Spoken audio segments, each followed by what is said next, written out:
Welcome everyone. My apologies. We had some technical difficulties, so I hope everybody can hear me now. Please give me thumbs up in the chat if you can hear me. Alrighty. So welcome everyone, and very warm welcome to SNS. And good morning, good afternoon, and good evening to all of you joining from around the world. My name is Samia Vakar, and I'm joining you live today from Toronto, Canada. Guys, if my voice sounds a little different, don't worry, it's not AI generated yet. I'm feeling a little under the weather today, so please bear with my voice. I'll do my best to speak as clearly as possible. Before we begin, I would absolutely love for everyone to take a moment and drop in comments whether you are joining us from where you are joining us from. This is one of my favorite parts about these master classes. It's good to see how professionals from different countries, industries, and background are all coming together with one goal, which is growth and leadership. And it is always exciting to see how global the PMI community really is. Every session reminds me that project, program, everywhere are facing similar challenges and striving toward the same impact. So please go ahead and share your location in the chat while we get started. With that, welcome to PGMP Certification Masterclass by SNS Coaching and Consulting Services. Today is not just about preparing for another certification exam.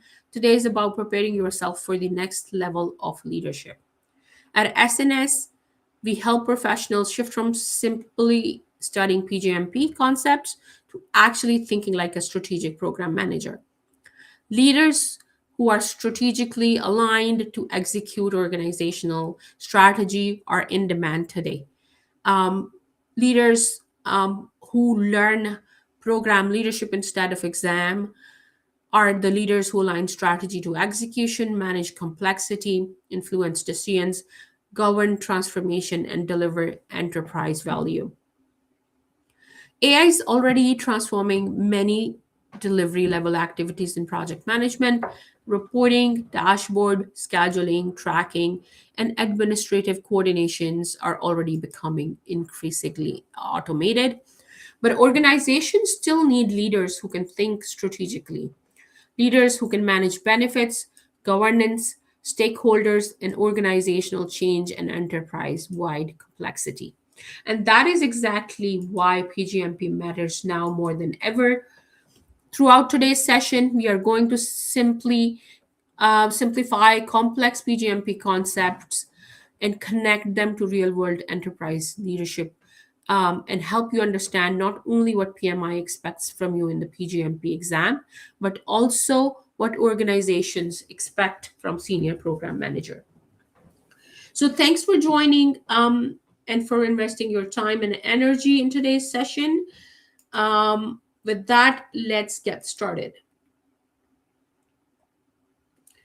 So before we continue, let me take a moment to introduce myself and share the passion and perspective I bring into today's masterclass. My name is Samia Vakar. I'm the founder and CEO of SNS Coaching and Consulting Services. I hold all major PMI certifications, including PFMP, PGMP, PMP, ACP, RMP, PBA, PMO-CP, and PMI-CPMAI, along with change management certifications and a master's degree in management science. I'm proud to be recognized one of the top certified professionals within the PMI ecosystem. Guys, these certifications are just part of my journey. What truly shaped me was the real world experience behind them. Over the years, I've worked across both public and private sectors, including large enterprise and Fortune 500 environments, leading strategic programs, PMOs, enterprise transformation, HR technology implementation, ESG reporting initiatives, governance framework, data programs, and organizational change and transformation initiative.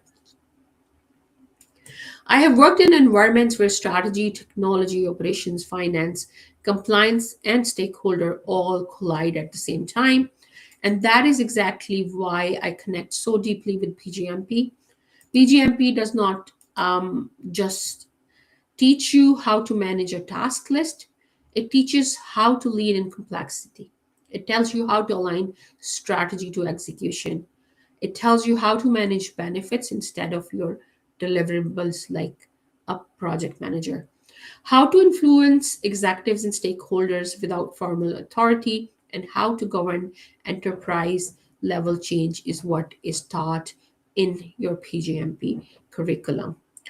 And this is how you can make difficult decisions in an ambiguous and complex environment. PGMP tells you what real program management looks like, and throughout this masterclass, I'll bring both perspective into the room. The PMI perspective, what the framework, ACO, and standards expect you to do, and the practitioner perspective, how these concepts actually work inside real organizations. My teaching style is very simple. I believe complex concepts should be explained in simple language, and the certifications should create leaders and not just the exam takers.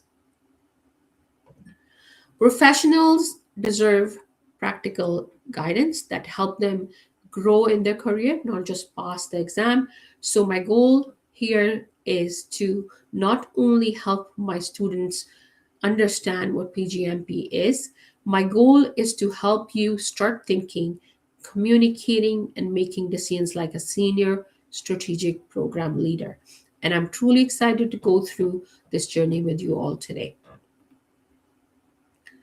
So before we move deeper into the PGMP framework itself, let me quickly introduce SNS Coaching and Consulting Services and explain why we are so passionate about the work we do. SNS was built with one very important mission: to help professionals go beyond certifications and grow into confident strategic leaders.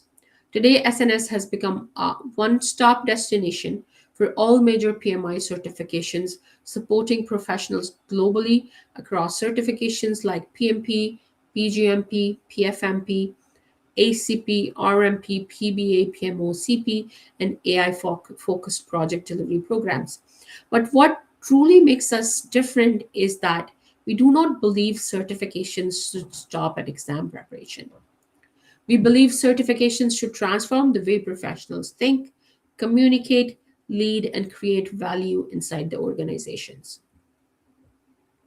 That's why our focus is always role readiness, leadership growth, strategic thinking, and practical application of the concept we learn here. As a PMI authorized training partner, we are deeply committed to PMI aligned quality, ethical standards, structured learning, and real world professional development. And I'm most proud of the global community we have built through SNS. We have professionals joining from different countries, industries, and leadership levels: project managers, program managers, PMO leaders, consultant, transformation professional, HR leaders, and executives, all connected by the desire to grow and operate at the next level as we provide coaching and consulting to our global audience. At SNS, we combine three things together: PMI standards, real world enterprise experience, and leadership focused coaching. Understanding the framework is important, but understanding how to apply it inside complex organization is what truly creates impact. Now that we understand who we are and the mission behind SNS, let's see how and what makes us different and why so many professionals choose to prepare for PGMP with us. So, PGMP is not an easy certification to prepare for independently. It requires more than reading the standard for memorizing concept. You need structure, exam strategy, practical understanding, and the right support system. At SNS, we bring all of that together.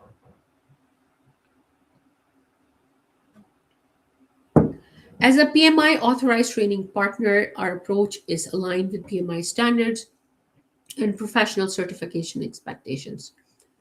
You are also learning from highly PMI certified professionals with real world experience in program leadership, PMO's enterprise transformation, governance, HR technology, ESG initiatives, and strategic delivery environment.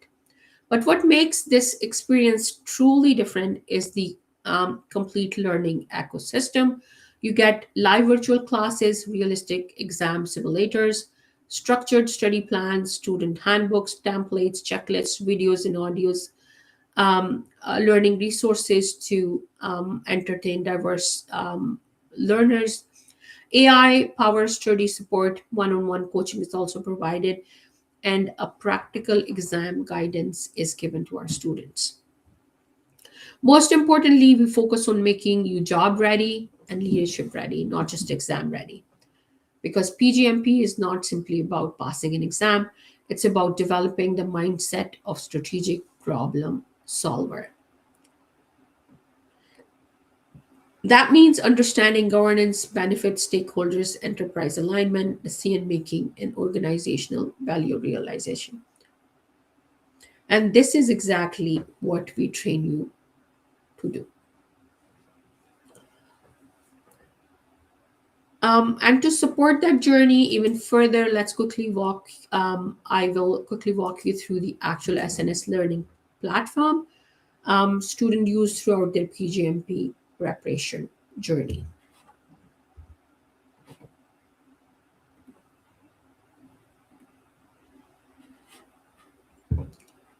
So those who do not know, snsccs.com is our official website. You can see in the chat the link to the site, so feel free to open the site yourself. Um, I will take you to the landing page, and here you see that all the certifications we offer in the live classes.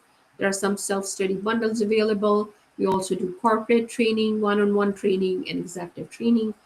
One thing that really differentiate us that we don't just give you the total number of hours for training PMI. Ask for that in live boot camps. With every live class, you get 10 hours one-on-one time with me. You also get self-study package along with the live class, and then any discussion you want to do about your next career move is also provided by one of the best HR professional in the world. So with that, you see that there are watch live buttons here. We go live with all the events like we are doing today. Feel free to browse our website for a lot of free resources. Guys, I learned a lot when I was doing my certifications or even preparing for my job interviews. I learned a lot from free resources, and this is something I want to give back to community. So I do a lot of free, classes and post resources on YouTube. So here is the link to our YouTube channel. Feel free to, subscribe for latest information in the PMI ecosystem. Here is enroll now button, and once you enrolled, it will there is a blog button here which will take you to our latest articles and everything. Once you're enrolled, you will get access to our student dashboard that looks like that. So see how it shows you different options. It tells you when your next live class is. You can download your study plan from here. This is customized for every single person based on their level of knowledge and when they are writing their exam. Here is the My Live Classes link. You can download the course material from this tab. There's an exam simulator that really replicates the real exam experience. And this is my favorite part. So this SNS Smart Prep is something we developed to help our students study in their own time and pace. So when you enroll with us for a live class, this package is also provided to you for free. We have just started using this. It's prepared by SNS, and it has authentic PGMP material for you to study.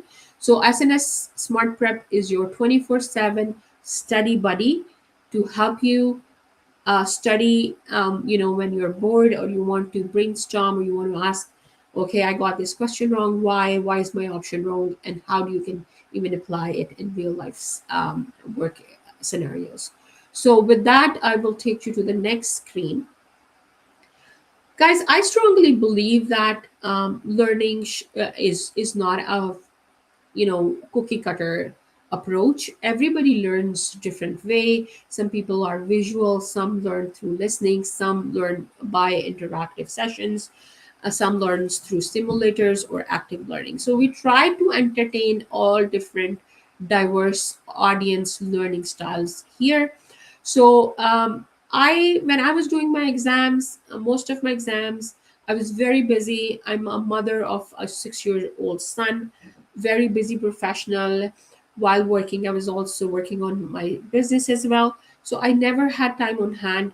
All the certification, at least I prep while I was studying and working, was through audios. I would just simply play an audio and drive, or I would play an audio and work in the kitchen or play with my son. That's why I really wanted to make sure that I entertain all these diverse needs of our students. So here, Listen and Learn will take you to a lot of different audio sessions. So we have kind of broken down the content here as per the PMI Echo outline. So if you go here, you will be able to PGMP stands for. So listen to the videos or audios or the topics you want to really prep for.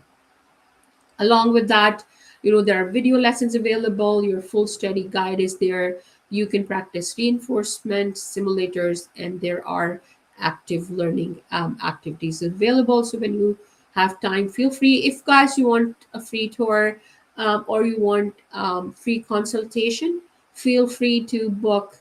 15 minutes free consultation session is available on our website, and we will walk you through some other very exciting things we do at SNS. So with that, now let's dive deeper into um, today's masterclass. So before we go deeper into the framework, I want to set very clear expectations for what you will be actually leaving with today after this masterclass.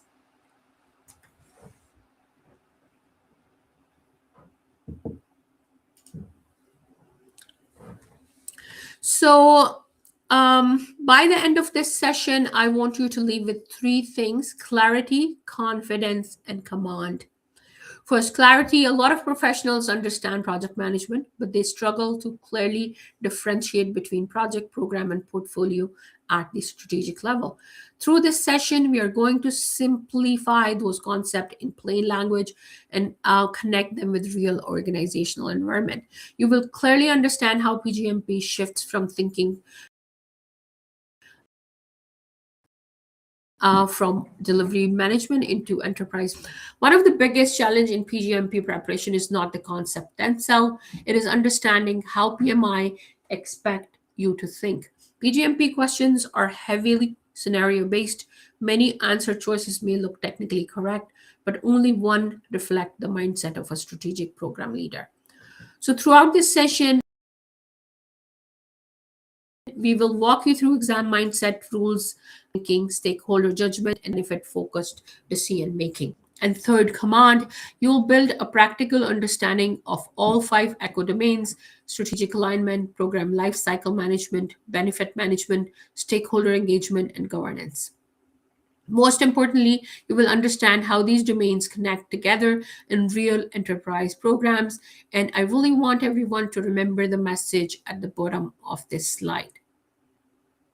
PGMP does not test memorization. PMI is testing your judgment as a senior program manager. They want to know whether you can think strategically, manage complexity, govern decisions, engage stakeholders, integrate multiple moving parts, and protect organizational value. So, through today's session, do not think like someone preparing for an exam only, think like someone preparing to operate at the next level of leadership.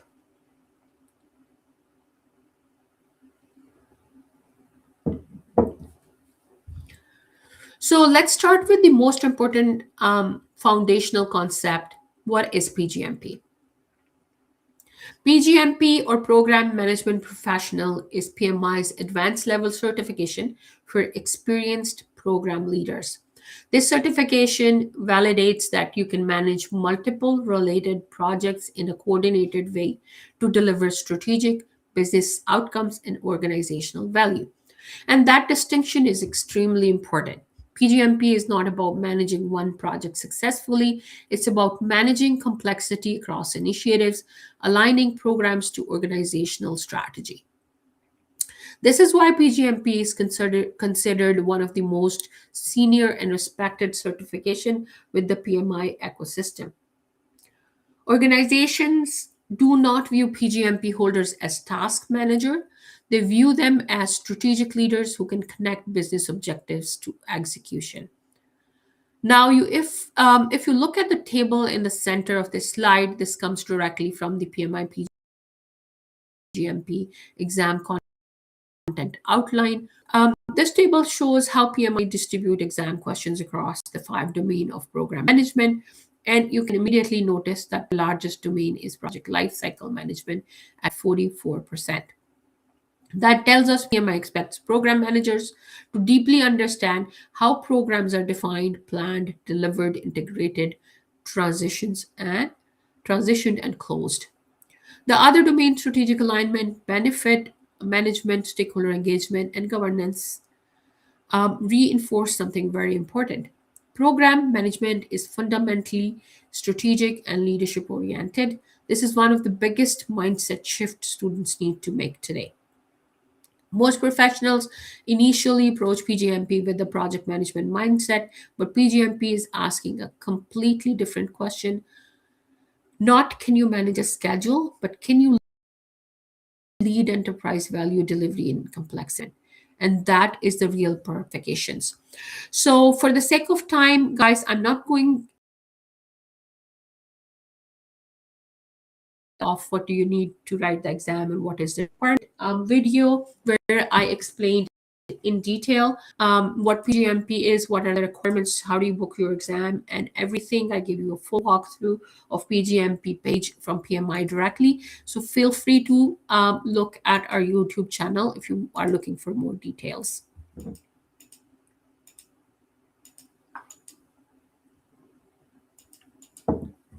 So this slide is very important because it explains why PGMP matters now more than ever before. Project management is changing very quickly. We all know that AI is already supporting many delivery level activities, tracking dashboards, monitoring risk, producing summaries, and supporting schedule visibility. Those activities are still important, but they can or become more automated and more transactional, control only. The next level is strategic program leadership.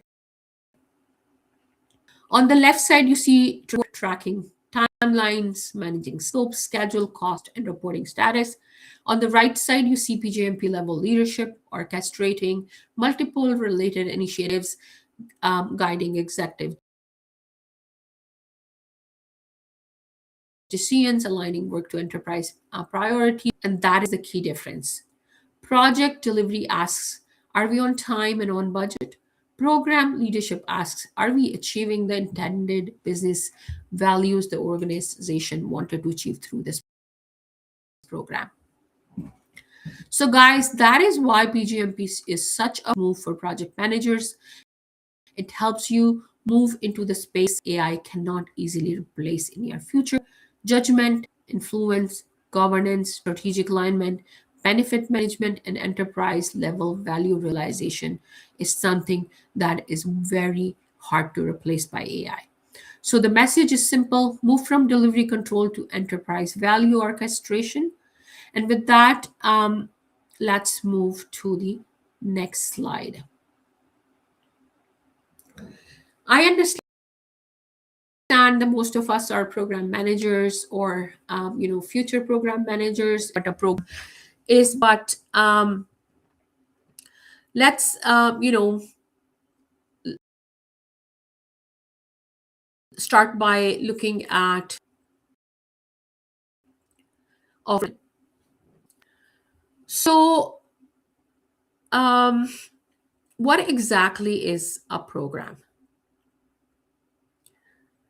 And honestly, this is one of the most important concept in the entire PGMP journey because everything else builds on this definition. A lot of professionals think a program is simply multiple projects grouped together.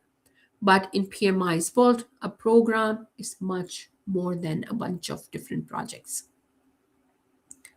A program is a group of related project, subsidiary programs, and program activities that are managed together because they can deliver benefits and value that would not be achieved if they were managed separately. The key word here is related. The components inside a program, or you call it projects inside a program, are connected through shared goals, coordinated outputs, dependencies, resources, stakeholders, risks, governance structure, and strategic business outcome. For example, one project may implement technology, another may redesign business process, another may manage organizational change, and another may support operational transition. Individually, those projects may deliver outputs, but together they deliver business transformation. And that is what makes a program. And this is where the real mindset shift begins. Project managers often focus on deliverables. Program managers focus on benefits, integration, strategic alignment, and organizational value. So, through this masterclass, I want everyone to continuously think beyond individual projects and start thinking at the enterprise level because this is exactly how PMI expect program professionals to think.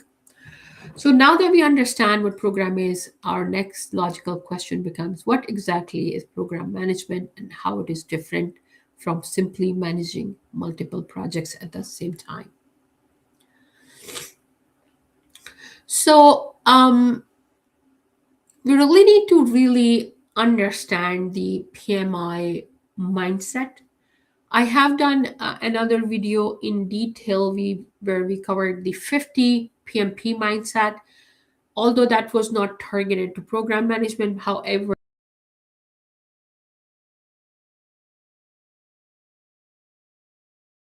apply in all the certifications. So now that we are looking at PGMP, I want to introduce the PGMP mindset. This is one of the most important shift from exam perspective. Do not answer PGMP questions like a project manager managing one deliverable. Answer like a program leader, protecting strategy, benefits, governance, stakeholder, and integration. And guys, this is something you will hear me repeating a million times during this masterclass, and there is a reason behind that. I really want to engrave this in your brain that program is all about protecting organizational strategy, benefits, governance, stakeholder, and integration. When you see word like business case, roadmap, strategy, shift, or sponsor approval, think strategic alignment. When you see benefit gap, KPI variance, sustainment, transition, or value, think benefit realization. When you see dependency issue, resource conflict, component risks, or project escalation, think program integration. When you see resistance, sponsor concerns, new stakeholders, or lack of buy in, think stakeholder engagement. And when you see stage gates, governance boards, thresholds, approvals, or change requests, think governance. This simple formula is this: PGMP mindset equals strategy, benefit, governance, stakeholder, and integration. This is the lens we will keep using throughout this masterclass. Now that we know the mindset we may expect, let's look at how to use this mindset to eliminate weak answer choices in your real exam. So this slide is about fast elimination technique. In the PGMP exam, many answer choices may look reasonable. Your job is to eliminate the answers that sound like project level thinking instead of program level leadership. Eliminate answers that focus on one project. Sorry, guys, I really have to hydrate myself. I'm really feeling sick, so I have to take a sip. Bear with me. So, eliminating answers that focus only on one project because program manage outcomes across multiple related components.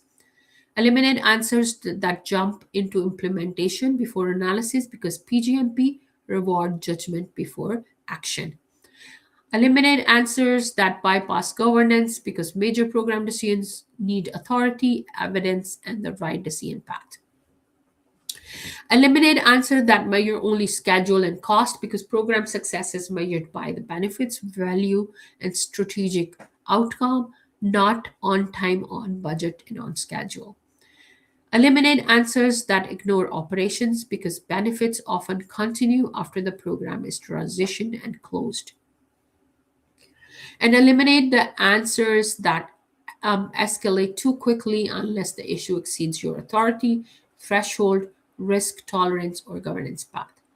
The best PGMP answer is usually strategic, collaborative, benefit focused, and governance respecting.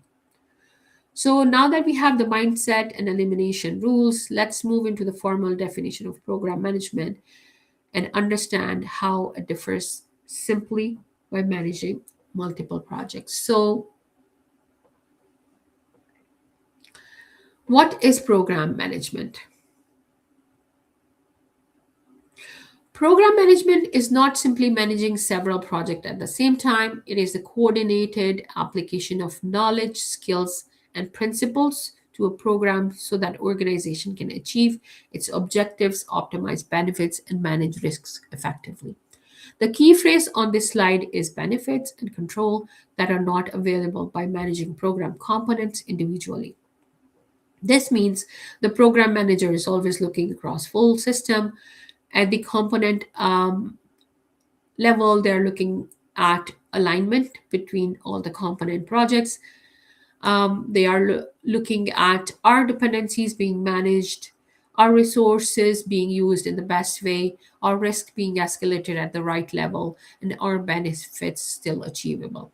A project manager focused on delivering a specific project output. A program manager focuses on integrating multiple related efforts so they create strategic value together.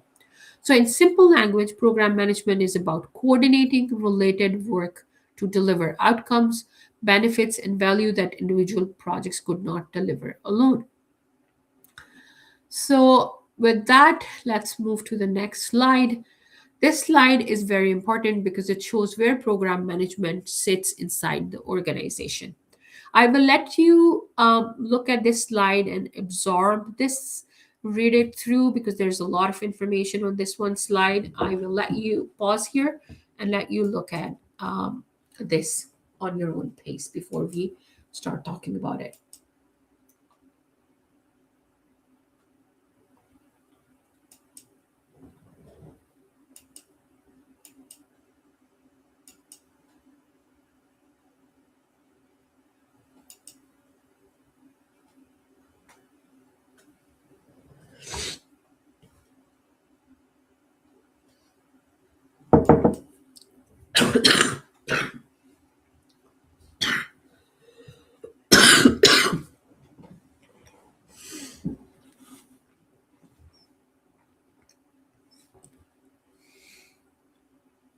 All right, guys. So I'm sure you would have gathered that programs do not exist in isolation. They exist to support organizational strategy. So at the top, the organization defines its strategic objectives. With that, wants to achieve what value it wants to create and what direction it wants to move forward. Portfolio management helps select priorities and balance the right mix of program and projects to deliver those strategic objectives. Then the program management takes related initiative and coordinate them so that they can deliver benefits that support the organizational strategy. And finally, operations receive many of those outputs and benefits so they can be sustained over time. This connection is very important for PGMP exam. A program manager is not just managing delivery, they are a bridge between strategy, execution, benefits, and operations. That means the program manager must work closely with portfolio leaders, sponsors, governance bodies, component project managers, stakeholders, and operational managers. The reason is simple: benefits are not fully realized until they are accepted, transitioned, and sustained in the operational environment. So, when you answer PGMP question, always think beyond delivery. So, one very distinct difference between the project and program is that project ends when your output is ready. Program ends when it hands over the service or product to operations, but it is not successful until that product or service is actually used and sustained by the organization and the value intended are realized. So now that we understand how programs connect strategy, portfolio, and operation, the next question is, who's accountable for holding all of that together? That brings us to the role of program manager. So ask yourself, guys, is the program still aligned to strategy? Are the right initiatives being coordinated? Are benefits being realized? And is operations ready to sustain the value you produce through your program? This is program management at enterprise level. So now that we understand what program management is, let's talk about the person leading all of it, the program manager. And this is where many professionals realize that program management is fundamentally different from project management. The program manager role is senior leadership role. A program manager is not simply managing one project or tracking individual project tasks. The program manager is accountable for coordinating multiple related projects and program activities so they remain aligned with strategic, business, and organizational objectives. The key word here is alignment. Program managers continuously making sure that the program still supports the organization's strategy, even as priorities, risks, stakeholders' expectations, funding, or business conditions change. Program managers also coordinate complex cross functional work. That means they may work across business teams, technology teams, vendors, operations, executive, finance, governance bodies, and external stakeholders at the same time. The role is to integrate all of those moving parts so the overall program can deliver the intended benefits and realize the business value. Another important distinction is that program managers may define and initiate component projects and assign project managers to manage schedule, cost, and performance at the project level. But the program manager remains focused on the big picture: strategic alignment, integration, governance, stakeholders' benefits, and the enterprise outcomes. Program managers also manage program scope strategically. This means they continuously assess whether the program is still aligned to business objectives and may recommend changes to improve effectiveness or support the strategic intent. Resource coordination is another critical responsibility of a program manager. They coordinate shared resources across component projects so the organization benefits as a whole and not just one project individually. And finally, strong business and leadership capability is very essential for a program manager. Program managers apply finance, leadership, communication, negotiation, influence, engagement, governance, and conflict resolution to support strategic decision making. So, in simple language, a program manager is a strategic leader who coordinates related initiatives, align work to organizational objectives, manage interdependencies and stakeholders, and ensures the program delivers the benefits and value it intended to. So with that, now the question becomes, what knowledge areas that does PMI expect a senior program manager to actually understand across PGMP domains? So this slide shows the core knowledge PMI expects a program manager to bring across multiple domains.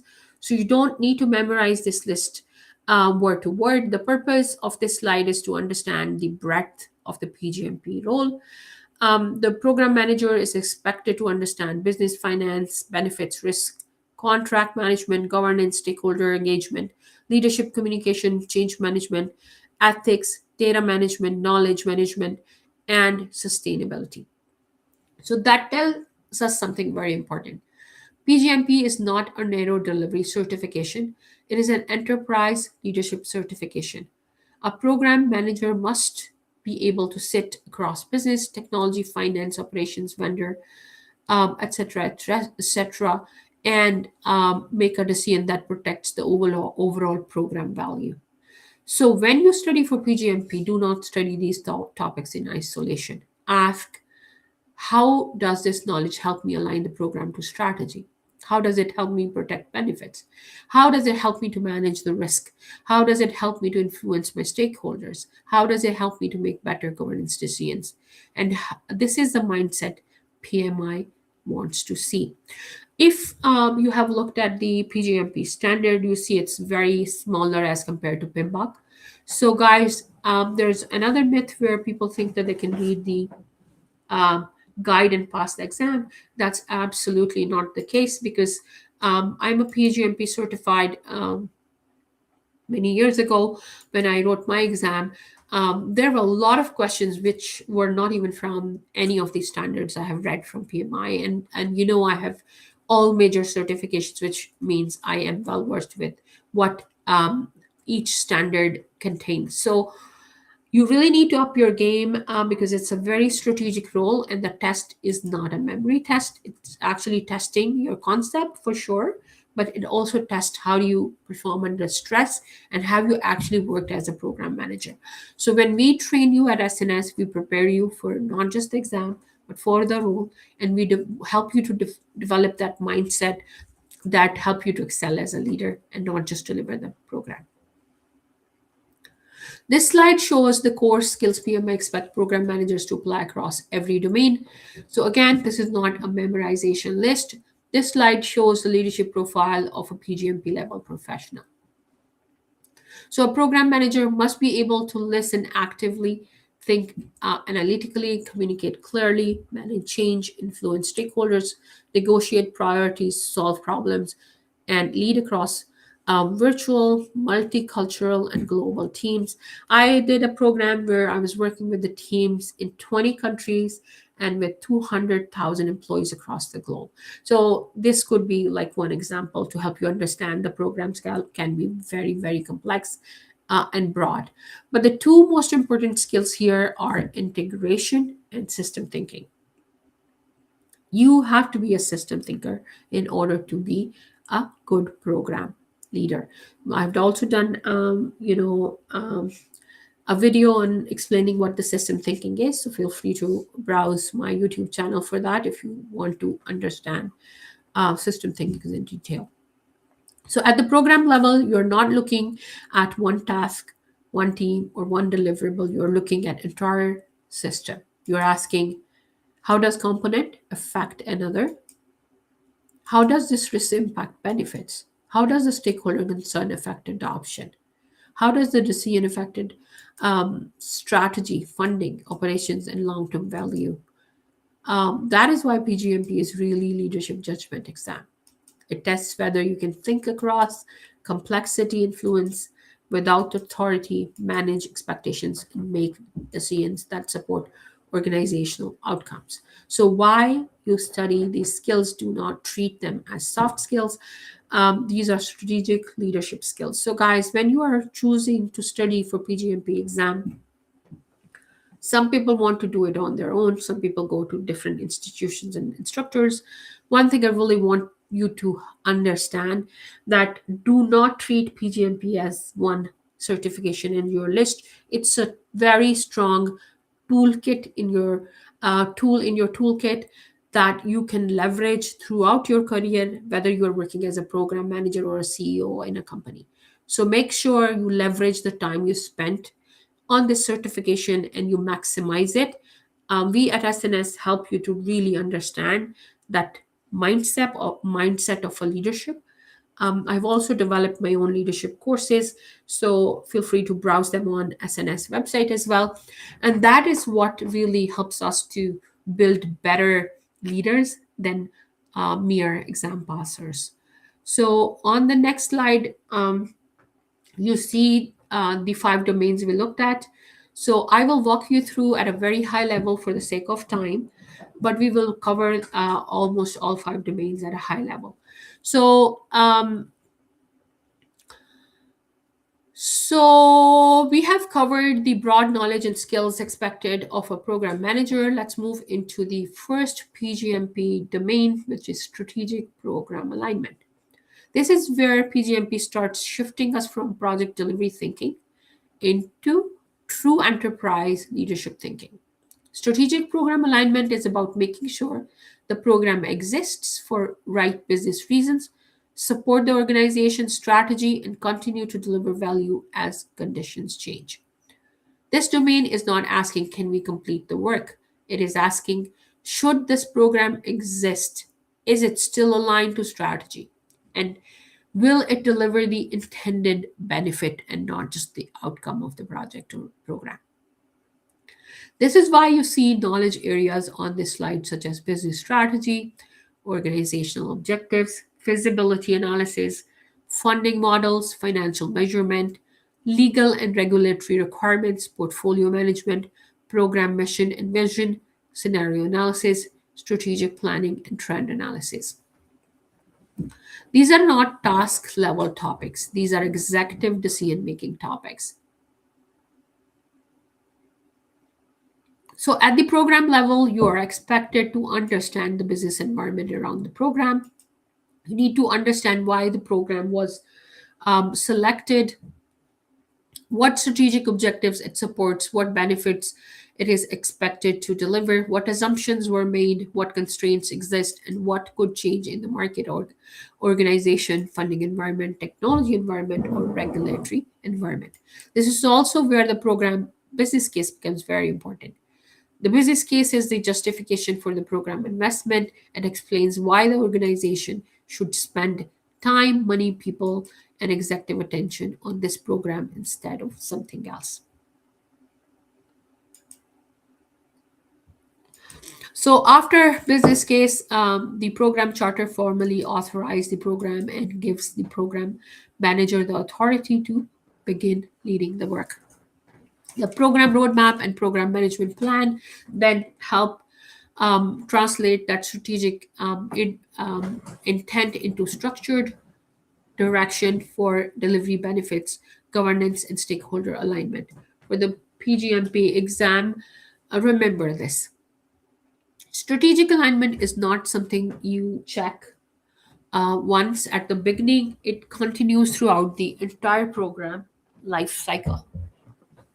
If organizational strategy changes, the program manager reassesses alignment. If the benefits are no longer achievable, the program manager escalates. If funding, feasibility, legal requirements, market conditions, or stakeholder expectations change, the program manager does not simply continue executing blindly. The program manager builds and brings that information into governance so the right decisions can be made. So, the big mindset for this domain is simply a program manager does not protect activity, a program manager protects strategic value. And that is exactly what PMI is testing in domain number 1. Now that we have introduced strategic program alignment as the first domain, let's officially enter the first learning section, foundation and strategic alignment, where we'll be building the concept that support this domain. So This section is very important because before we can understand program lifecycle, benefit stakeholders, or governance, we first need to understand the foundation. We will clarify the difference between project, program, and portfolio, the role, the mindset the program manager has, and how programs connect to business strategy. So, domain one is strategic program alignment, and it represents 15% of the PGMP exam. The key message for this domain is simple: a program must always remain connected to organizational strategy. If strategy changes, the program manager must reassess alignment. If benefits are no longer valid, the program manager must escalate. If funding, feasibility, or business value changes, the program manager must bring that information to governance. So, as we go through this section, keep asking one question: does this program still support the organizational strategic objective? That is the heart of domain one. So, let's begin by clarifying the difference between project, program, and portfolio. So, as we discussed earlier, a project is focused on delivering a unique product, service, or result. The main focus is deliverable. So, guys, this is a very common question in PGMP exam where you have to differentiate between project, program, and portfolio. So, pay attention to this. A project is focused on delivering a unique product, service, or result. The main focus is deliverable. A program is different. A program brings related projects and activities together because when coordinated, they can deliver benefits that would not be achieved individually. The main focus is benefits here. A portfolio is a broader term. A portfolio is a collection of programs, projects, and even operations managed together to achieve strategic objective. The main focus here is also strategic alignment. So one thing that differentiate a portfolio from a project and program is that it also can include operations. So the simple way to remember this is project equals deliverables, program equals benefits, portfolio equals strategic alignment.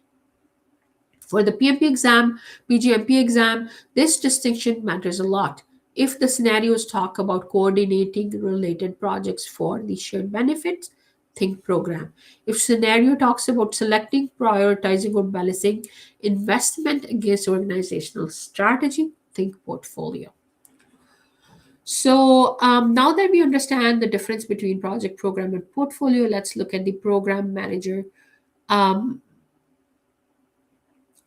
thinking mindset. How the program manager actually thinks and leads across these component is what we will look at next.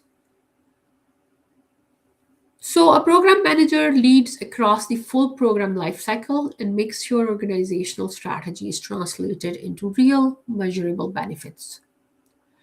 That means the program manager is not only coordinating project work, they are integrating component projects, managing interdependencies, engaging senior stakeholders, applying governance, and protecting the intended business value. For PGMP exam, this mindset is critical. Always think like a senior strategic leader, not a project manager managing one deliverable. Ask yourself, are we still aligned to organizational strategy? And we looked at these questions before. I'm repeating them for a reason so you really gather it well and remember it. Are we still aligned to organizational strategy? Is a very important question a project program manager asks. Are benefits being realized as they were planned? Are the right stakeholder engaged? So, guys, programs are huge, complex, and include a lot of diverse set of stakeholders. And you really need to understand the right stakeholders you need to engage. Is governance functioning effectively? So governance is very important. One simple rule about governance that it's easy enough to understand and disciplined enough to ensure that the program does not go off track, but flexible enough to make sure that the governance activities do not slow down the production or program delivery. So the key reminder is at the bottom of the slide. The program manager optimize across components, not just within one project. And this is the difference between project thinking and program thinking. Let's move into one of the first major strategic alignment tool, the business case and feasibility analysis.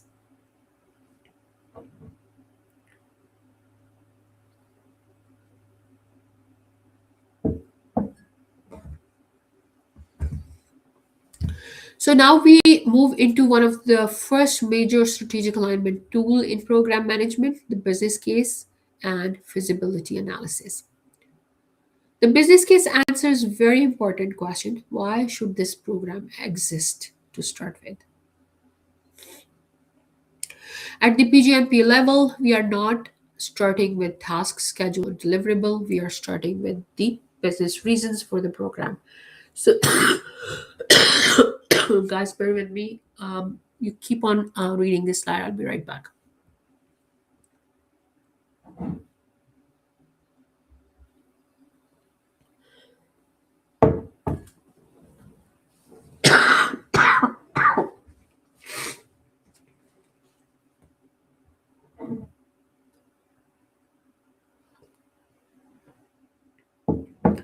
So, guys, at the PGMP level, we are not starting with tasks, schedules, or deliverables. We are starting with business reasons for the program. The business case explains the problem or opportunity, the strategic fit, the expected benefits, the high level cost, the risks, the timeline, the alternatives considered, and the recommended approach. This matters because a program consumes organizational resources. It requires funding, people, executive attention, governance capacity, operational support, and stakeholder commitment. So before an organization authorizes a program, it needs a very clear justification of why that program should be initiated. So the expected benefits are worth the investment or not is what we justify in the business case. So in one line, if I want to say what is business case, it is the justifications of resources you are investing in that program. So we are looking at return on investment. We are saying this is what we are spending, and the outcome or value, the benefit we get is bigger than what we are investing. And this is the justification for the program. And that is what business case means for not just for a program, but in generic term, this is what business case means. Feasibility analysis takes that one step further. It asks, can this program realistically succeed? So first we established, should we invest in the program? Is the return on investment bigger than the resources invested? And then next step is to understand that can we actually realistically succeed if we initiate this program? A program may sound valuable, but the organization still needs to understand whether it is technically feasible, financially feasible, operationally feasible, and strategically feasible. Do we have the capability? Do we have the funding? Do we have the right resources? Is the organization ready for the change? Are there market, regulatory, legal, or operational constraints that could affect the success of the program benefits?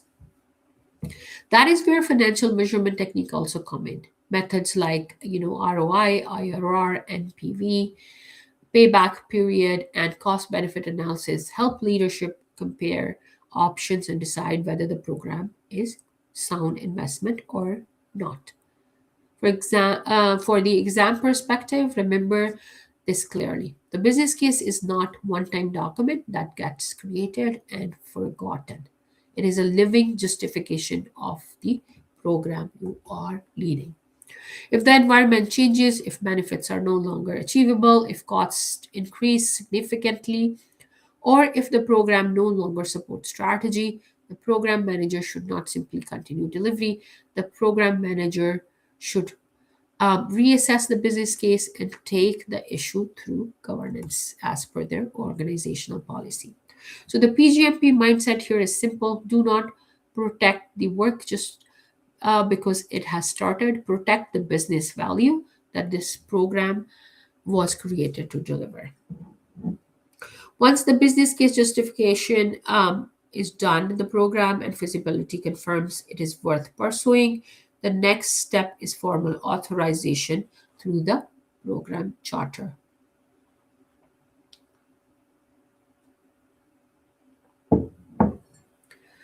So, guys, the program charter is the document that formally authorizes the program. Once the business case has shown that the program is strategically justified, the charter gives the program manager the authority to begin applying organizational resources and leading the program. This is important because the program manager cannot simply start coordinating projects without formal authority. At the program level, resources may come from different business units, funding sources, technical terms, operational teams, and vendor groups. The charter gives legal or legitimate right to the program and establishes that the organization has approved the program direction. A strong program charter usually include the program purpose, strategic objectives, high-level scope, identifies benefits, success criteria, major milestones, assumptions, constraints, risk sponsor information, governance structure, and the program manager's authority. But I want you to think about the charter beyond a document. The charter is really the contract between the program and the sponsoring organization. It says this is why the program exists, and this is the value it is expected to deliver. This is the authority given to program manager, and this is how the program will be governed. So for PGMP exam questions, this becomes a very important trigger. If the question asks what formally authorizes a program, the answer is the program charter. If the question asks what gives the program manager authority against the program charter, if a program is being discussed without authority, sponsorship, or formal approval, the correct move is usually not to start execution, but to secure proper authorization. Also, pay attention to the artifact relationship on this slide. The business case comes first because it justifies the investment. The program charter then authorizes the program. The program roadmap provides the high-level direction. The program management plan explains how the program will be managed. The sequence is very important from exam perspective because it shows how strategy becomes authorized work and eventually becomes managed execution. After the program is formally authorized, the next step is to create a high-level view of how the program will unfold over time. And this is where the program roadmap comes in.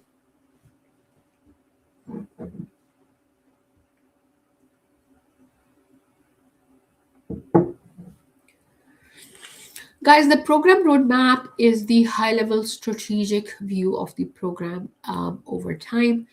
Think of it as the bridge between the program charter and the detailed program management plan. The charter tells us that program is authorized, the roadmap shows us the intended direction. The major milestones, the sequencing of the components, the expected benefit delivery points, and important decisions points along the way. It is very important not to confuse the roadmap with the detailed project schedule.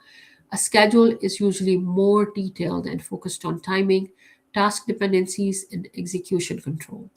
The roadmap is more strategic. It helps executive sponsors, governance bodies, component manager, and stakeholders understand the overall journey of a program. For example, a roadmap may show when major component projects are expected to begin, when certain capabilities will be delivered, when benefits will start to realize, and when transition to operations may occur, and when the key governance decisions are expected to be made. This is especially important in program because benefits may be delivered incrementally, One component may create a capability, another component may enable adoption, and another may support transition or sustainment. The roadmap helps connect those pieces so stakeholder can see how the program creates value over time. For the PGMP exam, remember that the roadmap is active. It's not created once and then ignored. As a program component, added, modified, or delayed, closed, or reprioritized, the roadmap may need to be updated. Um, this is uh, this is very important point from exam perspective. If strategic priorities change, the roadmap may need to be revisited. If benefits pacing changes, the roadmap may need to reflect that as well. So, from exam mindset, the roadmap helps maintain strategic alignment and manage stakeholders' expectations. So, strategic alignment and stakeholder management is controlled through the roadmap. It gives the program manager a strategic communication tool to show where the program is going and how components relate with each other and when value is expected to be delivered. As we are talking about a bunch of different components under one program, it is very important for a program manager to visually help people understand the interdependencies of one component to another and the time of the delivery. So, roadmap is one important tool as a program you need to master. Once the roadmap gives us the strategic direction, the program management plan explains how the program will actually be managed.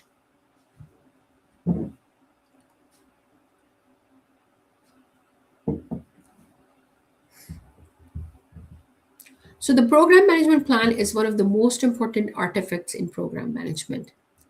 It is the master integration document for the program. At the project level, a project management plan explains how one project will be managed.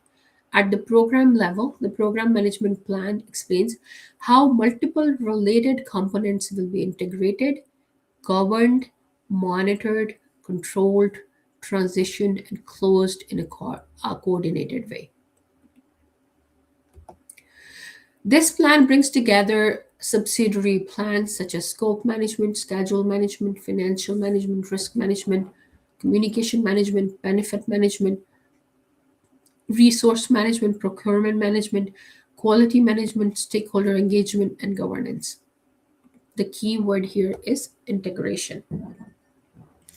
The program management plan is not just a collection of separate plans, it explains how all the pieces work together to deliver program objectives and benefits.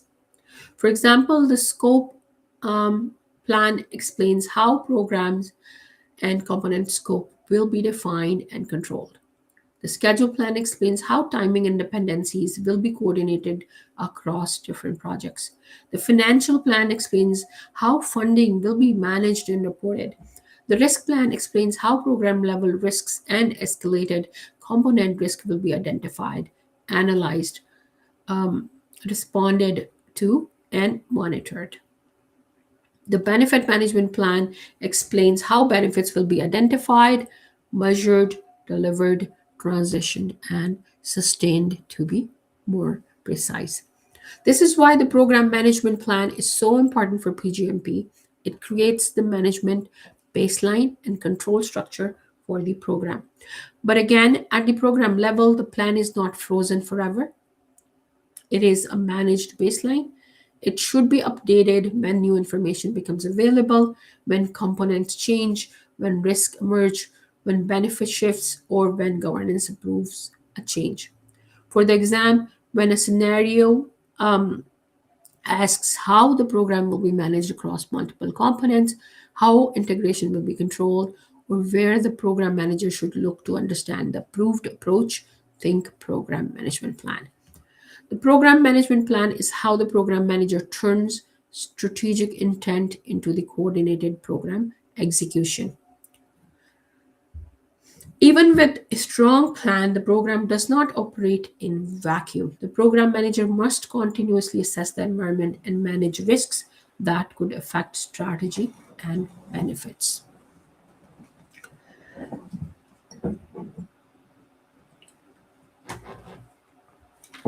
So this slide focuses on two critical areas: environmental assessment and program risk strategy. Programs operate in complex environment. They are affected by internal and external factors that may not be fully within the program manager's control. Very important point from exam perspective. Environmental assessments help the program manager understand those factors. Internally, the program may be affected by organizational priorities, funding, availability, resource capacity, operational readiness, leadership changes, organizational culture, technology maturity, or competing initiative. Externally, the program may be affected by the market changes, economic conditions, legal or regulatory requirements, industry trends, political factors, supplier conditions, social expectations, or technology disruption. So, this is the high time, and we all understand how AI is disrupting a lot of processes. So, if I am a program manager and I'm running a project that or program that when once AI is implemented full swing will not be take any benefit to the organization in future. As the program manager, it's my responsibility to step back and reevaluate the benefits. This is why tools such as SWOT analysis, pastel analysis, scenario analysis, assumption analysis, and lessons learned from historical information are useful. They help the program manager continuously ask, is the environment still supportive of the program? And are our assumptions still valid? So the tools like SWOT analysis, guys, so it tells you strengths, weaknesses, opportunities, and threat. This is one big tool that I always use in every single job I do. It's not about program management or project management or anything.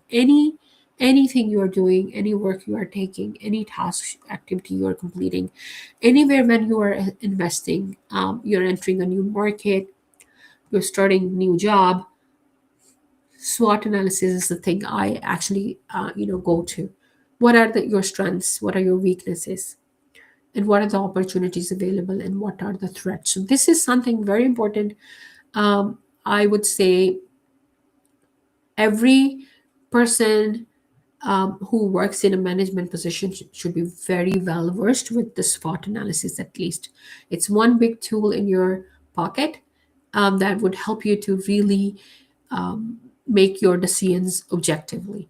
I will be doing another video soon on SWOT analysis alone, so feel free to subscribe to our channel to stay tuned on these management tips. So at the program level, risk management is not only about protecting schedule and budget, it is about protecting strategic alignment and benefit realization, as we learned earlier. A program risk may come from a single component, but it may affect multiple components. The program roadmap, benefit delivery, governance decisions, stakeholder confidence, or operational transition. This is why program risk thresholds are important. The organization need to define what level of risk can be handled within the program and what level must be escalated to governance. So guys, thresholds is something very, very important that you need to establish.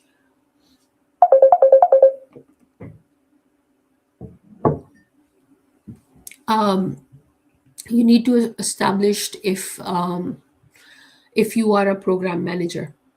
So what is my organization level of tolerance for any variances? For example, schedule variance, budget variance, scope variance. What does red, green, yellow looks like? 10% plus minus, 20% plus minus, 30% plus minus.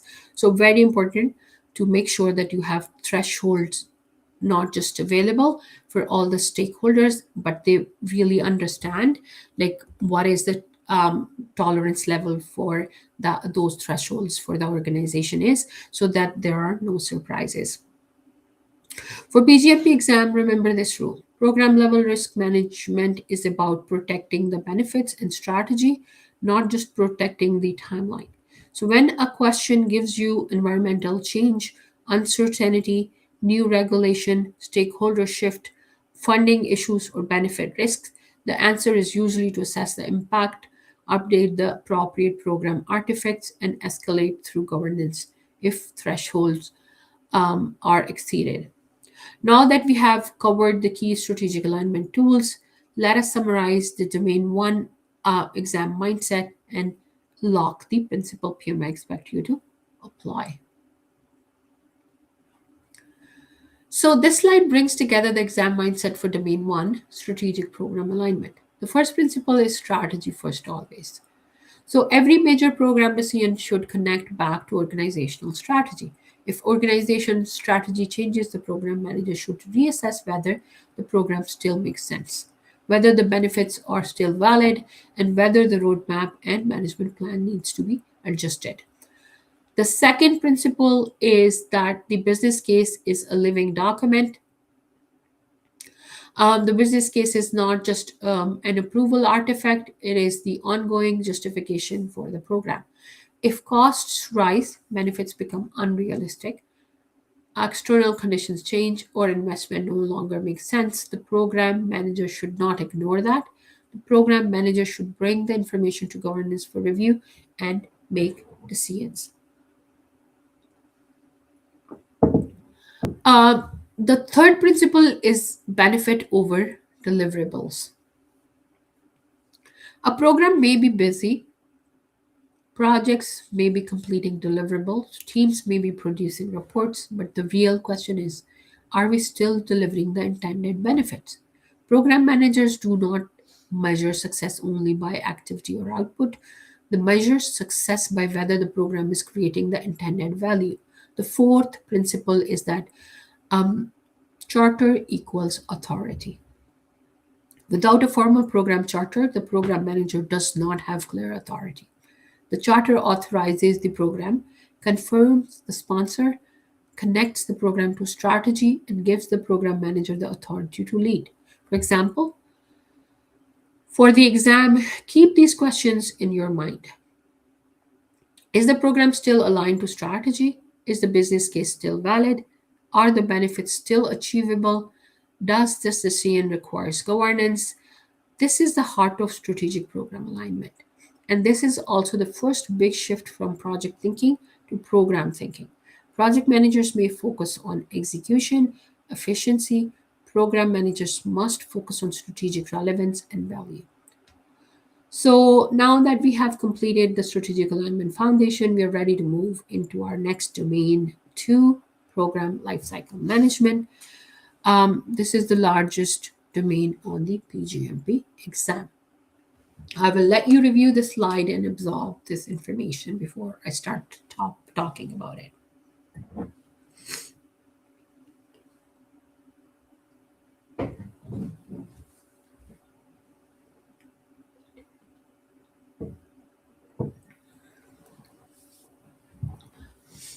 All right, so I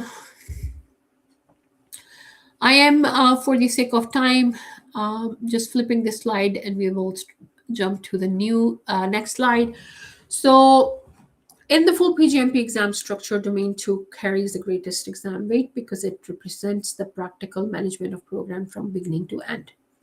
Here we'll focus on the major life cycle phases, the activities that happen in each phase, the artifacts that support those activities, and the governance decisions that guide movement from one phase to another.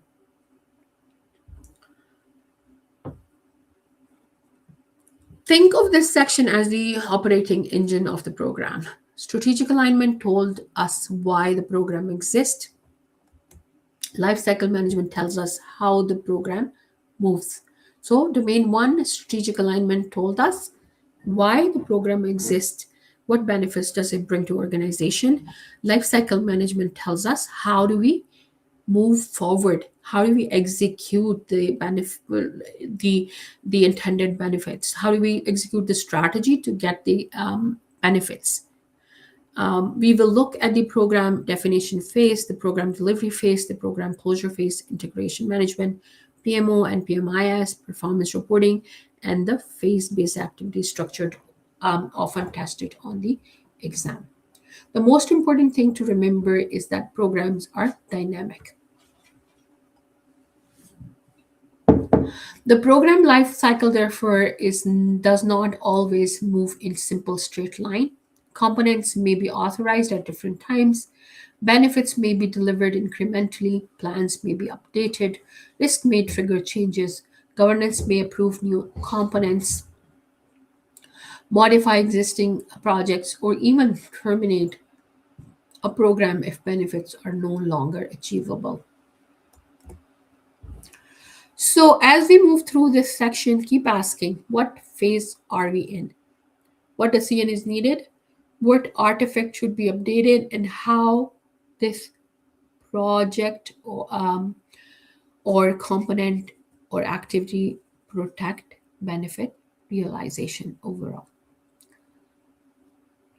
This is the PGMP life cycle mindset. So let's begin by looking at overall program life cycle framework and how major phases fit together.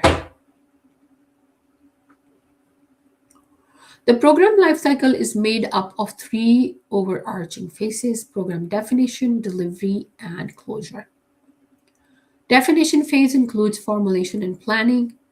This is where the program is justified, authorized, and planned. The business case, charter, roadmap, governance structure, benefit management plan, and program management plan are developed or refined during this part of the life cycle. So, very important to remember the activities due in the definition phase of the program from exam perspective.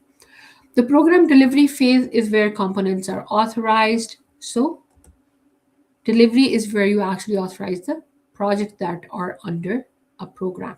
So, in this phase, delivery phase, components are authorized, planned, executed, monitored, integrated, transitioned, and closed. So, this is the longest and most active part of the program. It is also where the program manager spends a lot of time managing interdependencies, monitoring performance, engaging stakeholders, and handling escalated issues and tracking benefit realization. The program closure phase formally concludes the program. It includes transition of benefits, final reporting, lessons learned, archiving program information, financial closure, procurement closure, resource release, and governance approval. Now, one important point, do not think of this life cycle as a rigid straight line. Programs are often iterative. Components may begin at different times. Some benefits may be realized during delivery. Some benefits may only be realized after transition to operations. Some phases may overlap. In some cases, a component may be modified, added, or closed while other components are still active. This is why the program manager must actively manage transition and integration. For example, the life cycle is a powerful clue if a question describes initial justification, feasibility, or charter approval, you're likely in program definition. If it describes component performance, dependencies, issues, or benefit tracking, you're likely in delivery. If it describes handoff or operation, final report, archiving, and resource release, you're likely in closure. So knowing the phases help you to choose the right next action. With that, let's zoom into the first phase, program definition. The program definition phase is where the foundation of the program is established. It has two overlapping subphases: formulation and planning. In the formulation subphase, the organization is asking whether this program should exist. This is where in the program business case is developed or validated, feasibility analysis is performed, environmental assessments are conducted, initial stakeholders are identified, initial risks are assessed, and program charter is prepared for approval. The key concept of formulation is the program charter. Once the charter is approved, the program has formal authorization and program manager has authority to begin applying organizational resources. Then we are into the planning subphase. In the planning, the question changes from should we do the program to how we will manage the program. This is where program management plan is developed, the roadmap is refined, the governance structure is established, the benefit management plan is developed, the initial component projects are identified and planned.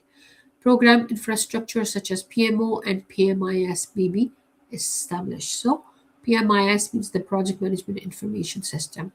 The key output of planning is a program management plan. For the exam, remember the planning is iterative. The program manager does not know every detail on day one. Programs have uncertainty. Components may become clearer over time, and new information emerge. Plans are redefined. The mistake to avoid in the exam question is treating the program definition phase like one-time administrative step. It's not. This phase establishes strategic alignment, formal authority, governance, benefits planning, and the management structure that will guide the rest of the program.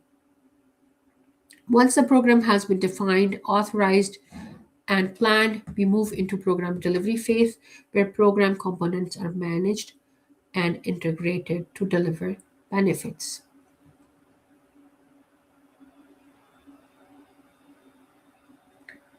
I will be right back, guys, with you.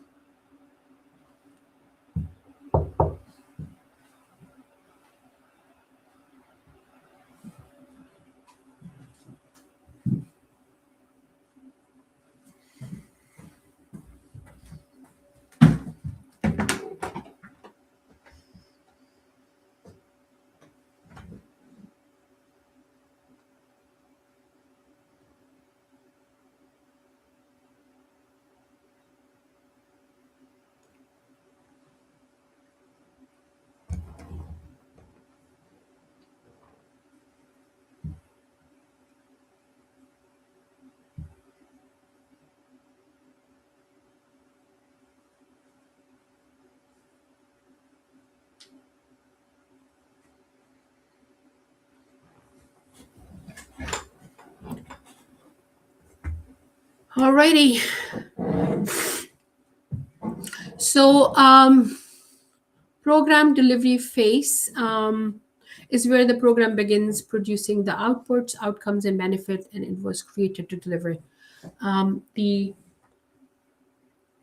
phase is usually the longest phase of the program. It is heavily tested because this is where program managers demonstrate integration, oversight, governance, judgment, and benefit focus. These are three major parts of delivery. The first is component authorization and planning. Individual component projects or subsidiary programs are initiated and authorized. Resources are allocated, component managers receive direction and begin planning the component work. The second is oversight and integration. This is where the program managers monitor component performance, manages interdependencies, consolidate information, resolve escalation issues, manages risk at the program level, report to governance, and track benefits against the benefit register. The third is component transition to and closure. A component finish their output and transition to other components to operations or the benefit realization process. Closure documentation is prepared, acceptance is confirmed, and lessons are captured. The key distinction is this. The program manager does not manage every task inside every project. The project manager manages the project work. The program manager manages integration across components, dependencies between components, program level risk, stakeholder alignments, governance reporting, and benefits discovery and delivery. For PGMP exam questions, if a component issues is escalated, do not immediately jump into doing the project manager's job. First, assess the program-wide impact. Does it affect other components? Does it affect benefits? Does it affect the roadmap? Does it exceed thresholds? Does governance needs to be involved? This is the program level, the C and lens. Delivery is not just about execution, it is about coordinated execution that produces strategic value. So after components have delivered their outputs and benefits have been transitioned, the program moves towards closure. Let's look at what program closure really means. Before that, guys, if you have any questions, feel free to write your question. I'll give you 2 minutes to put any questions in the chat if you want any answers.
Guys, do you have any questions in the chat?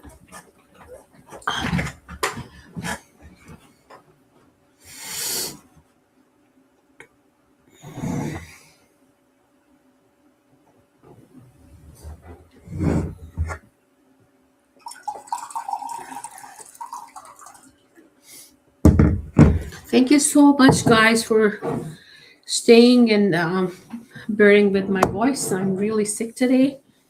I did not think I would be able to make it this far, but yeah, we made it. So it's 1:38, guys. We still have a lot of slides to cover. I'm going to be a little less, detailed in the slides we will be looking at. So my purpose would be more to high level show you, every slide so you know what is the content available, and then you can read them through or rewind the video once we post it on YouTube. So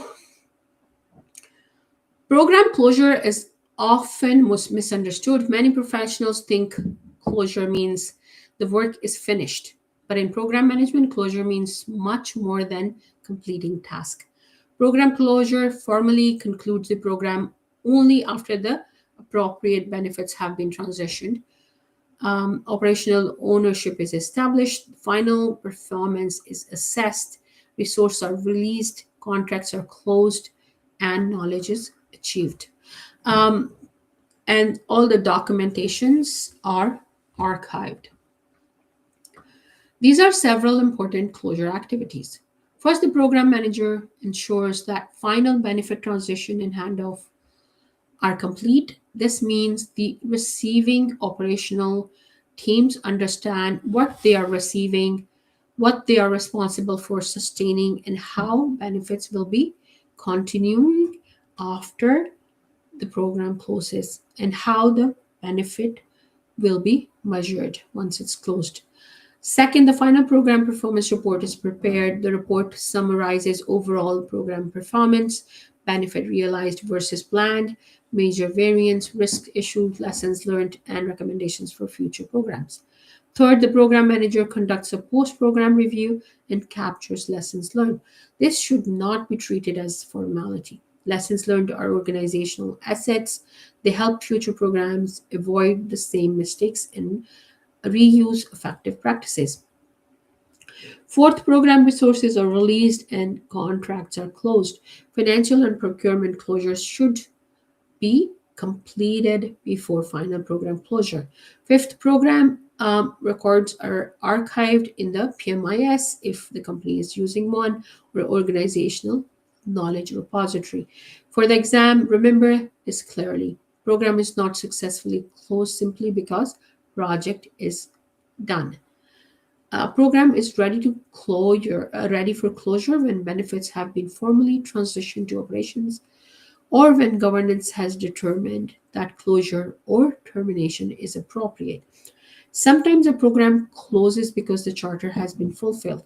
Sometimes it may be closed early because the strategy changes. Benefits are no longer achievable. In either case, closure must be controlled, governed, documented, and transitioned properly. So, I will be skipping through some slides from here, guys. It's 1:41. We have 19 minutes left, and we still have a lot of slides to cover. So I'm just gonna quickly move to the remaining slides, and let me know in the comments if there's any topic that you really want to understand better. I can do one standalone video on that topic. So, program integration management is the central thread running through the entire program lifecycle. It is what ensures that all components, plans, stakeholders, changes, risk, issues, and benefits work together as one coordinated program instead of disconnected efforts. At the project level, integration is about coordinating the work of one project. At the program level, integration is broader and more complex. It means coordinating multiple components so their outputs and outcomes combine to create the intended program benefits. So I will move to the next slide and we will talk about the PMO and PMIS. So this slide introduces two very important support structures in program management, the PMO and PMIS. The Program Management Office, or PMO, provides standards, tools, templates, governance support, methodology guidance, reporting structure, compliance oversight, and sometimes resource management support. A PMO may be enterprise wide, supporting many organizations, units, and programs and projects, or it may be program specific, created solely to support a large or complex program. The PMO helps create consistency. It ensures that component teams are not all using completely different approaches, templates, reporting methods, or governance expectations. It may support dashboards, audits, lessons learned, controlled documents, and executive reporting. The Program Management Information System, on the other hand, also called PMIS, is the system of record for program information. So, as program managers or project managers, you are aware of MS Office or plan views of one of the very popular PMIS. It holds plans, schedule, reports, risks, issues, changes, decisions, lessons learned, and other program documentation. It supports real-time reporting, version control, audit trails, and knowledge um, preservation. For PGMP, the PMI is especially important because programs are information heavy. Program manager needs reliable information from multiple components to make decisions, prepare governance reports, track benefits, and assess risks. The PMIS also support organizational learning. When a program closes, the lessons learned, final reports, risk data, decision logs, and performance information should not disappear. They should be archived so future programs can benefit from them. For the exam, pay attention to questions about maintaining organizational knowledge, preserve lessons learned, sharing information, version controlling, or archiving program records. The correct answer often involves the PMIS or the lesson learned repository. The PMO and PMIS do not replace the program manager's judgment, but they provide the structure and information needed for better governance, consistency, and decision making. So with that, let's move to this magic grid. I will pause it, guys, so feel free to rewind the video and look at that at your own time. Program performance management is how the program manager understands whether the program is healthy and whether it is still on track or deliver its intended benefits. At the project level, performance management often focuses on scope, schedule, cost, quality, deliverables. At the program level, those still matter, but the view is broader. The program manager is monitoring trends across multiple components and asking whether the program is still aligned to strategy and capable of delivering benefits. So with that, guys, let's move to the next domain, which is the program benefit management. So even though this domain has a smaller exam weight than program lifecycle management, it is one of the most important concepts in the entire PGMP mindset. Why is that? It is because benefits are the reason for program existence. Project deliver outputs, program deliver outcomes and benefits. If the program does not deliver benefits, then even successful project delivery may not be equal to program success. This domain includes benefit optimization, business value measurement, decision tree analysis, sustainment of benefits after delivery, performance and quality metrics, and program transition strategies. Again, do not look at this as a memorization list. Look at it as benefit stewardship tool. So benefit management is the core reason why a program exists. So this slide says it very clearly. Benefit management is the systematic process of identifying, planning, delivering, transitioning, and sustaining the strategic outcomes that justify the program investment. So this is one of the most important ideas in PGMP. A project may deliver a product, service, result, that is an output, but a program must ensure those outputs become outcomes and benefits.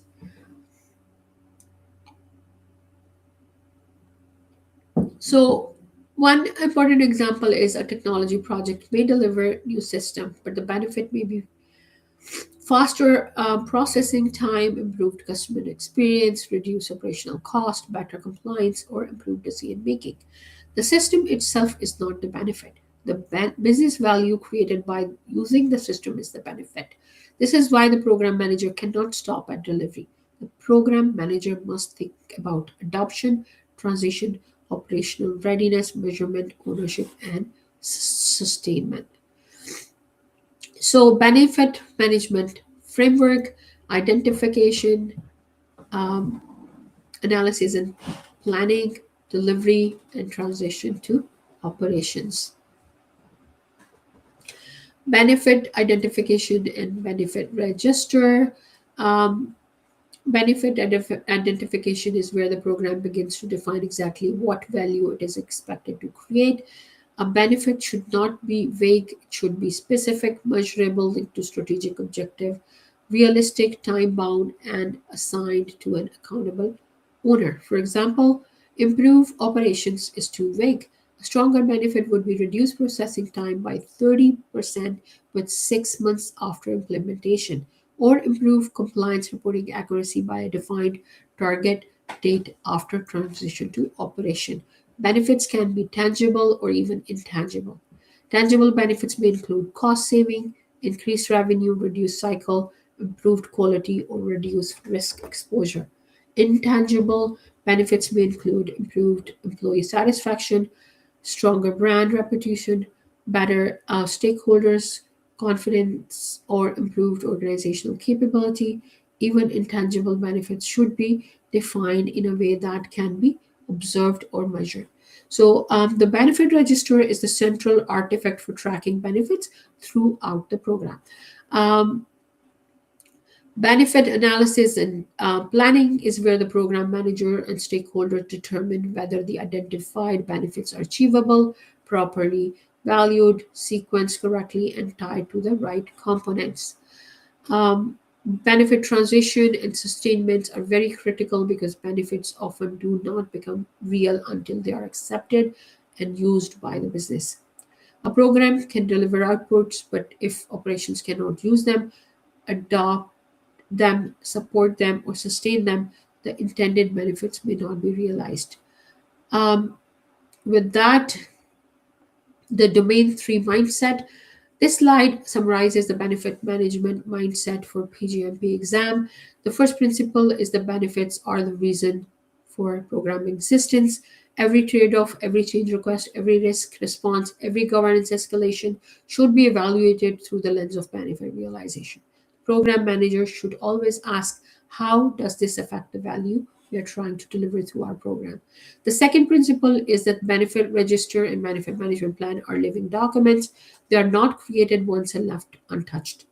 As component progress, risk emerge, stakeholders change, or strategy shifts, the benefit register and benefit management plan should be reviewed and updated.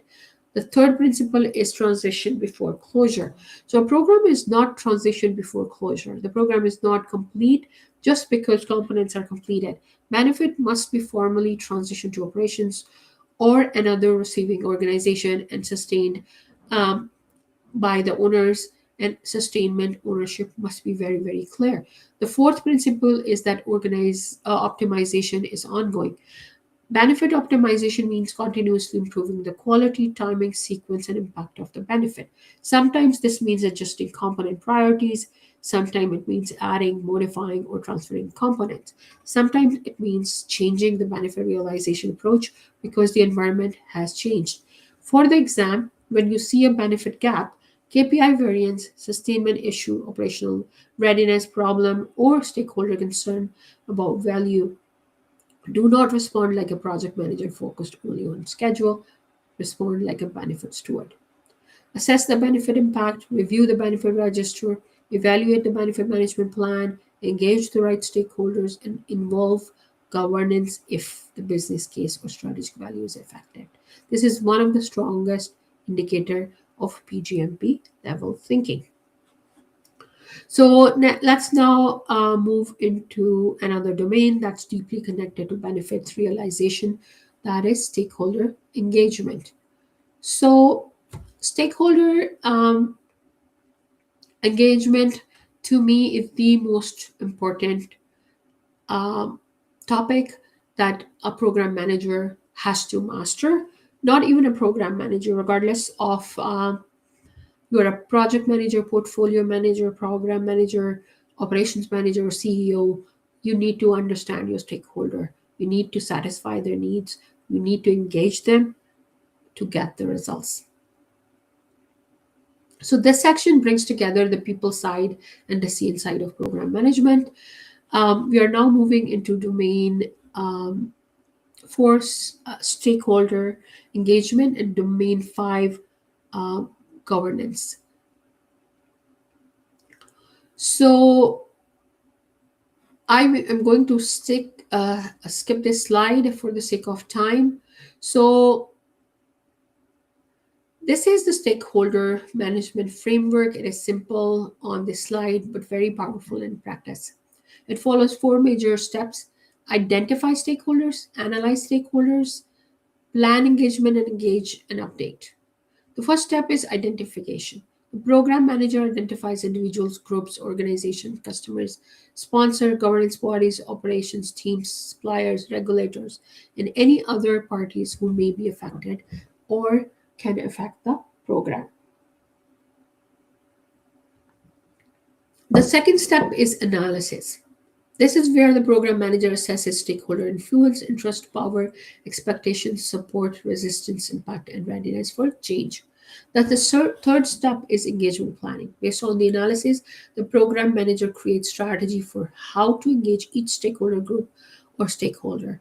Not every stakeholder needs the same level of details, frequency, or communication channels. The fourth step is engage and update. This is where many people make mistake. Stakeholder engagement is not one-time activity.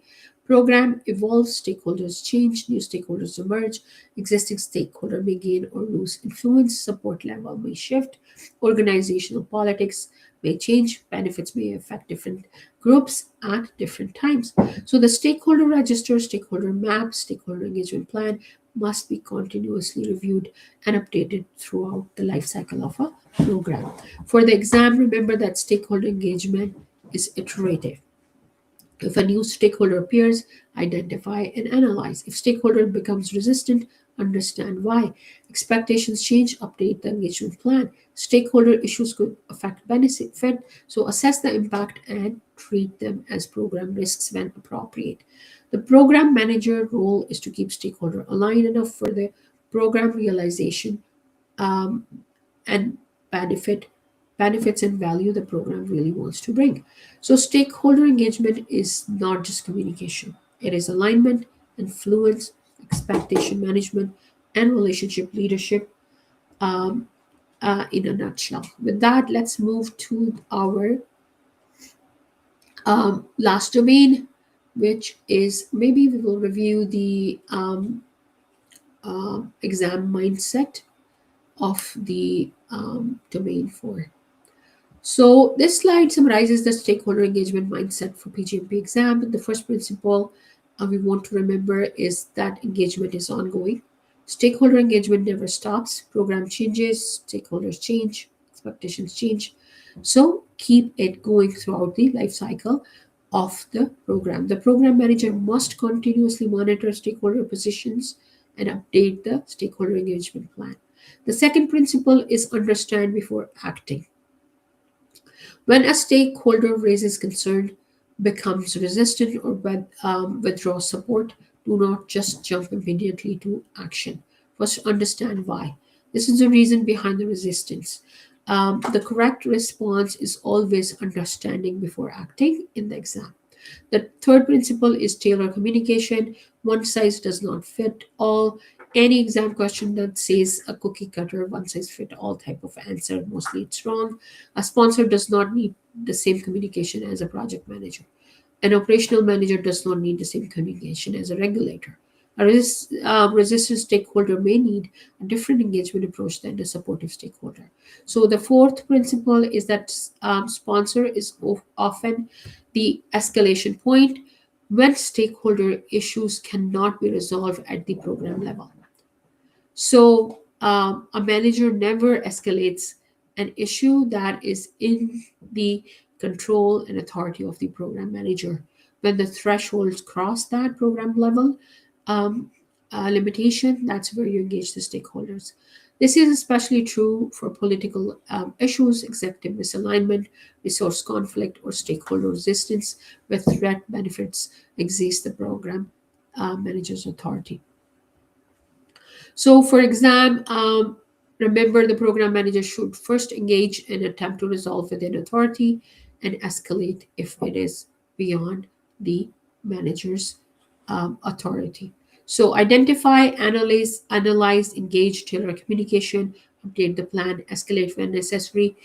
And stakeholder engagement is not a soft side topic, it is strategic program leadership domain because without stakeholder alignment, benefit realization is at risk.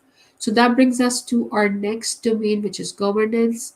Um, the governance framework establishes the decision-making structure for the program. It identifies standards, decision rights, stage gates, approval levels, escalation paths, reporting expectation, and oversight process.